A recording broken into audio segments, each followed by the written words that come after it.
Pag nakat nila ng maayos yan, ma'am, sa kanila ikakabit sa loob. So ano yung mga pagpipilian nila sakaling magpapatint din sila ng kanilang mga sasakyan? Mas upgraded kami, ma'am, kaysa sa mga nano-ceramic kasi, ma'am, sa amin is polarized na.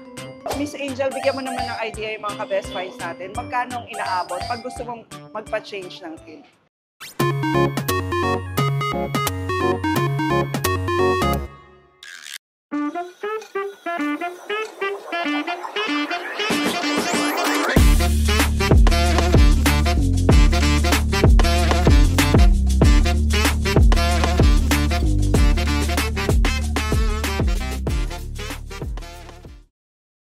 Mga car tints naman ang pag-uusapan natin ngayon sa vlog na to, mga ka-best finds.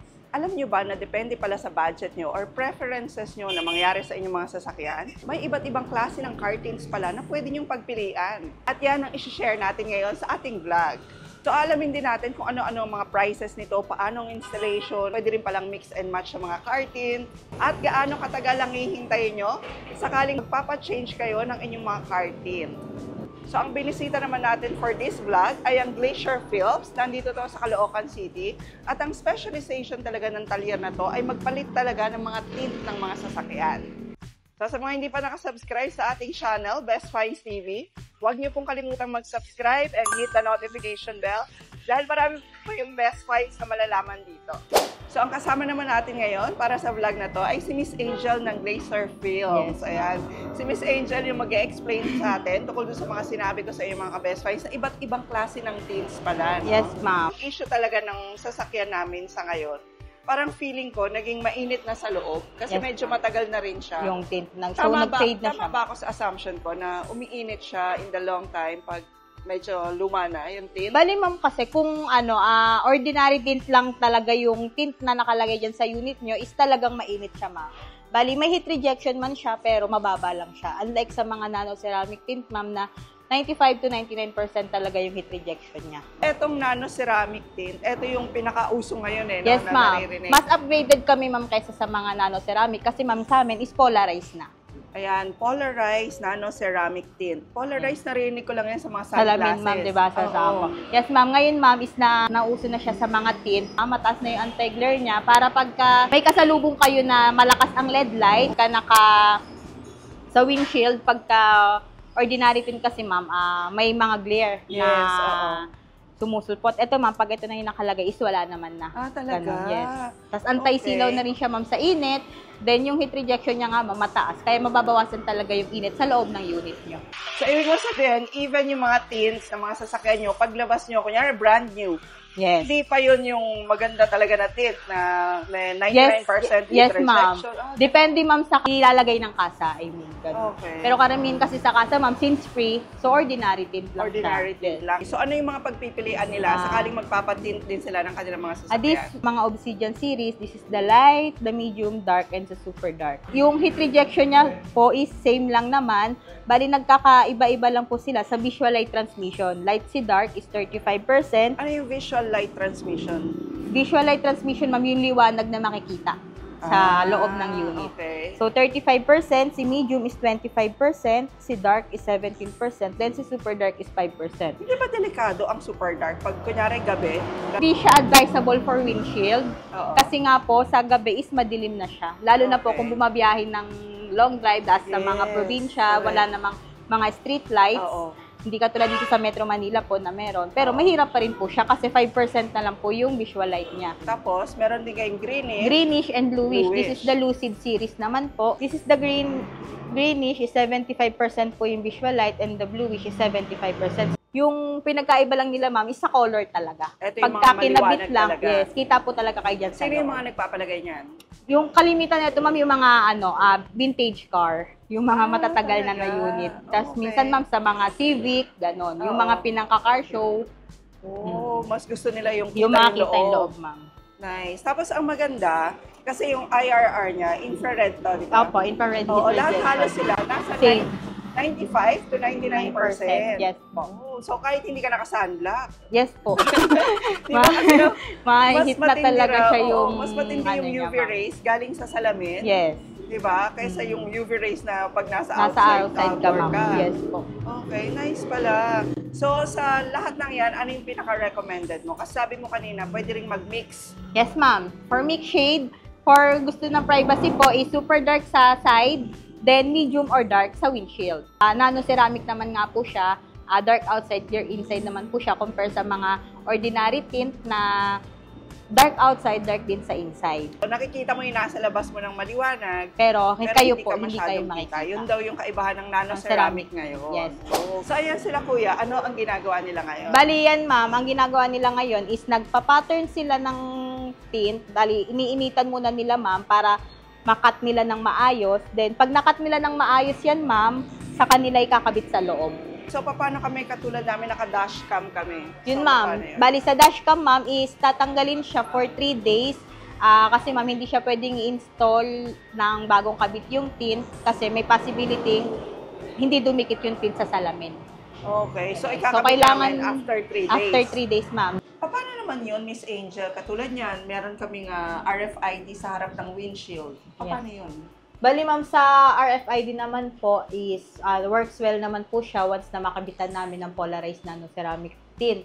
So, may iba kasing tint, ma'am, na pagka kinabitan siya ng nano ceramic is nahihirapan siyang basahin sa mga RFID station. Oo. So, ang ginagawa dun, ma'am, is kinakat pa nila. So, magkakaroon ng liwanag pagkakinat, magkakaroon ng liwanag. So, itong sa tint namin, ma'am, sa polarized, lahat naman ng client namin, ma'am, is wala naman bumalik para magpakat ng RFID. So, it means, ma'am, lahat naman yun nababasa. Wala naman pong nagre-reklamo sa amin na yung regarding sa RFID, sa signals, or what, wala naman. Sa init nga rin po, ma'am, wala rin. Kaya yun, ma'am, mas maganda talaga, ma'am, yung mga naka-polarized nano ceramic. Maganda talaga Yes yung po. tint niya. Niluluto po ni Kuya, lulutuin niya yung lahat, then ikakat niya Oh. para sakto po dun sa salamin. Okay, para so sa hindi na case siya natin, mahirap. ang ilalagay nila, Miss Angel, ay maliwanag sa Opo, harapan, medium, sa windshield. medium on windshield po sa Okay, napili. medium on windshield, pero dark sa side. Super dark sa side. Super dark Yes, sa side. para may privacy din kayo, ma'am, kahit daytime. Okay. Tapos, Miss Angel, meron ako mga nakikita minsan, yung mga tint nila, lumulobo. Ano yun? Ayun, ma'am, is sa cracking na siya, ma'am. Pasok na siya sa cracking. Okay. So, yung tint namin, ma'am, is lifetime warranty po against sa Oh. fading, decolorization, and cracking.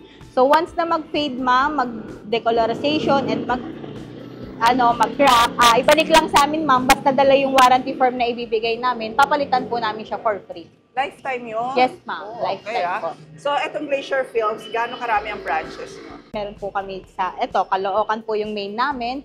Then, meron din po kami sa San Fernando, Pampanga. Then, sa Pasig din po, meron. Then, meron din po kaming mga dealers, ma'am, sa iba't ibang lugar. So, eto naman si Kuya, nagka-cut na siya. Nagkakat na po So, yan, eto na ma'am. ba ilalagay? Super dark, ma'am. Yes, ma'am. Yan na so po eto yun. na yun. Miss Angel, bigyan mo naman ng idea yung mga ka-best finds natin. Magkano ang inaabot pag gusto mong magpa-change ng tint? Bali po, sa mga sedan po namin is meron po kami 5,500 to 6,000 na sedan. Then sa mga crossover naman po is 6,500. Then sa mga SUV po is 7,000.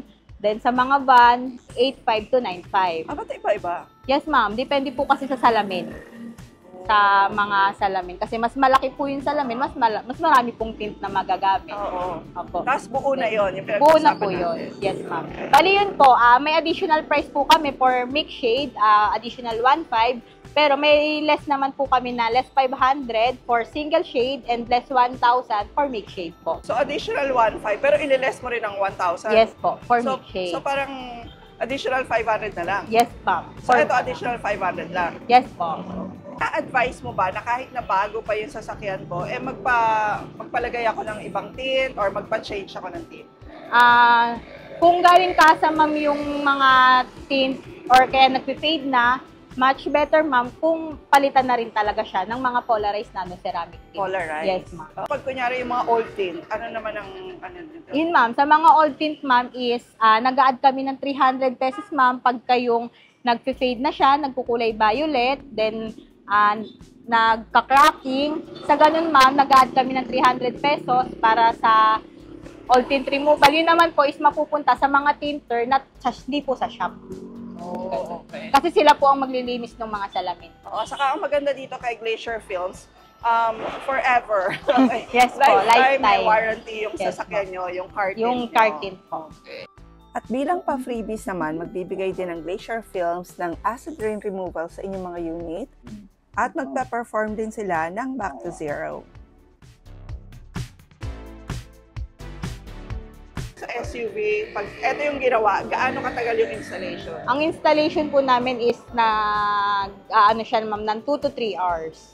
2 to 3 Yes hours. ma'am, yes ma'am. Lalo naman kung may old tint removal kayo. Then yung katulad dun sa tint nyo ma'am kanina na nag-crack na, Oo. so mahirap na siyang tanggalin. So ang gagawin nila kuya dyan is bababaran po muna nila para yung tint mas madali nilang matanggal. Okay. Ganon. Bakit pa nagka-crack? Wala naman kaming ginawa doon. Tint din yun ma'am.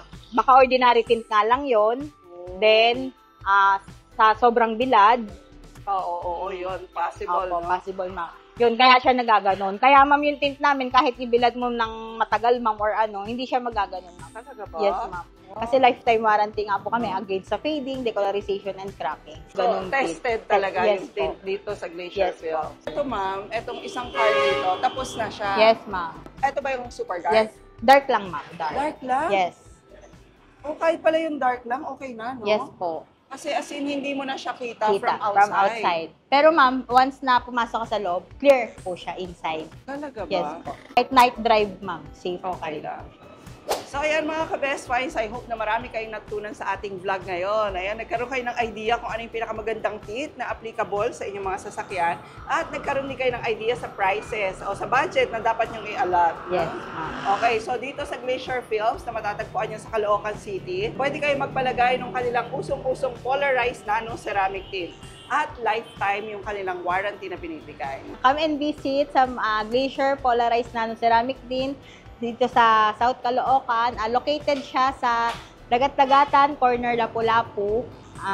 Please chat na lang sa page namin kung gusto nyo po magpa-appoint. Then, yun, bibigyan po namin kayo ng discounts and freebies. So please don't forget to like and share this video mga ka-best finds. Mag-subscribe na rin po kayo and hit the notification bell para lagi kayo updated pag may mga best finds tayo katulad ng Glacier Films. And we'll see you again next week, ka-best finds. God bless! Bye!